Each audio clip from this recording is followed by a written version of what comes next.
Christmas Goblins by Charles Dickens. In an old abbey town, a long, long while ago, there officiated as sexton and gravedigger in the churchyard one Gabriel Grubb. He was an ill-conditioned, cross-grained, surly fellow who consorted with nobody but himself, and an old wicker bottle which fitted into his large, deep waistcoat pocket.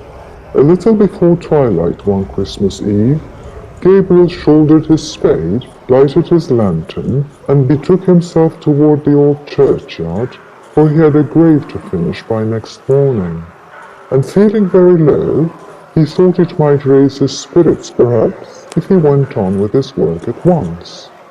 He strode along until he turned into the dark lane which led to the churchyard, a nice, gloomy, mournful place into which the townspeople did not care to go except in broad daylight. Consequently, he was not a little indignant to hear a young urchin roaring out some jolly song about a Merry Christmas.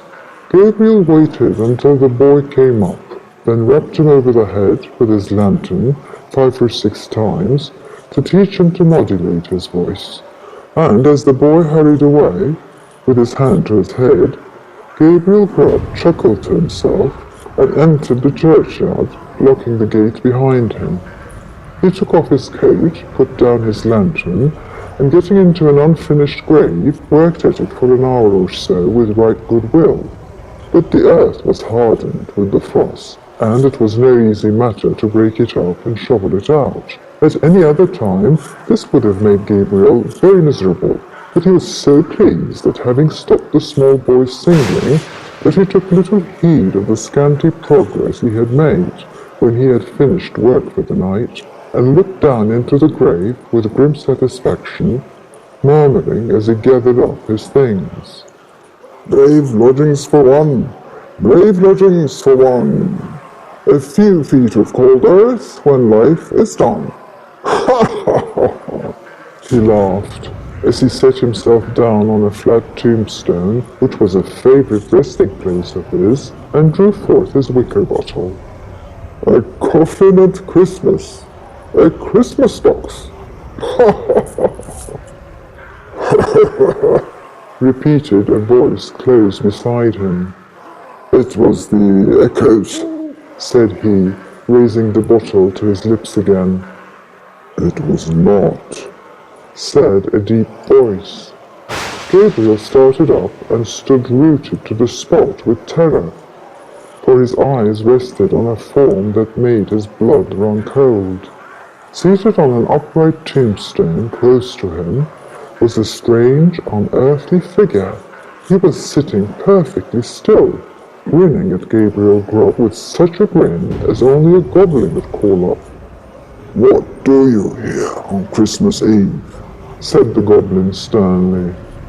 I came to dig a grave, sir," stammered Gabriel.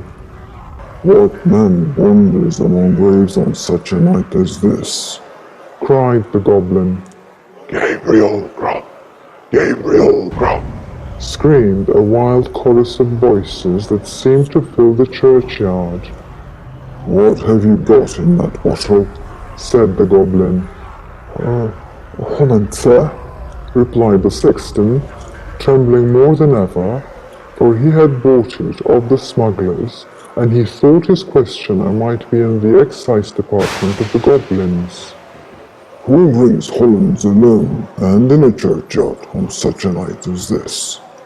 "Gabriel Grubb, Gabriel Grubb," exclaimed the wild voices again. "And who then is our lawful prize?" exclaimed the goblin, raising his voice. The invisible chorus replied, "Gabriel Grubb, Gabriel Grubb." "Well, Gabriel, what do you say to this?" said the goblin, as he grinned a broader grin than before. The sexton gasped for breath. "What do you think of this, Gabriel?" It's very curious, sir. Very curious, sir, and very pretty," replied the sexton, half dead with fright. But I think I'll go back and finish my work, sir, if you please. Work? Said the goblin. What work? The grave, sir. Oh, the grave, eh? Who makes graves at a time when other men are merry and takes a pleasure in it? Again the voices replied, Gabriel Grubb, Gabriel Grubb. I'm afraid my friends want you, Gabriel, said the goblin. On their favor, sir, replied the horror-stricken sexton. I don't think they can. They don't know me, sir. I don't think the gentlemen have ever seen me. Oh, yes, they have. We know the man who struck the boy in the envious malice of his heart, because the boy could be merry, and he could not. Here the goblin gave a loud, shrill laugh, which the echoes returned 20-fold. I'm afraid I must leave you, sir, said the sexton, making an effort to move. Leave us, said the goblin. As the goblin laughed, he suddenly darted toward Gabriel, laid his hand upon his collar, and sank with him through the earth. And when he had had time to fetch his breath, he found himself in what appeared to be a large cavern, surrounded on all sides by goblins ugly and grim. And now, said the king of the goblins, seated in the center of the room on an elevated seat, his friend of the churchyard, show the man of misery and gloom a few of the pictures from our great storehouses. As the goblin said this, a cloud rolled gradually away and disclosed a small and scantily furnished but neat apartment. Little children were gathered round the bright fire, clinging to their mother's gown, or gambolling round her chair.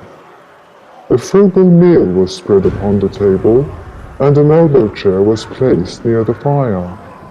Soon the father entered, and the children ran to meet him. As he sat down to his meal, the mother sat by his side, and all seemed happiness and comfort. What do you think of that? Said the goblin. Gabriel murmured something about its being very pretty. Show him some more, said the goblin. Many a time the cloud went and came, and many a lesson it taught to Gabriel Grubb. He saw that men who worked hard and earned their scanty bread were cheerful and happy, and he came to the conclusion it was a very respectable sort of a world after all. No sooner had he formed it than the cloud closed over the last picture seemed to settle on his senses and lull him to repose. One by one, the goblins faded from his sight, and as the last one disappeared, he sank to sleep. The day had broken when he awoke and found himself lying on the flat gravestone with the wicker bottle empty by his side. He got on his feet as well as he could, and brushing the frost off his coat, turned his face toward the town. But he was an altered man. He had learned lessons of gentleness and good nature by his strange adventures in the Goblins' cavern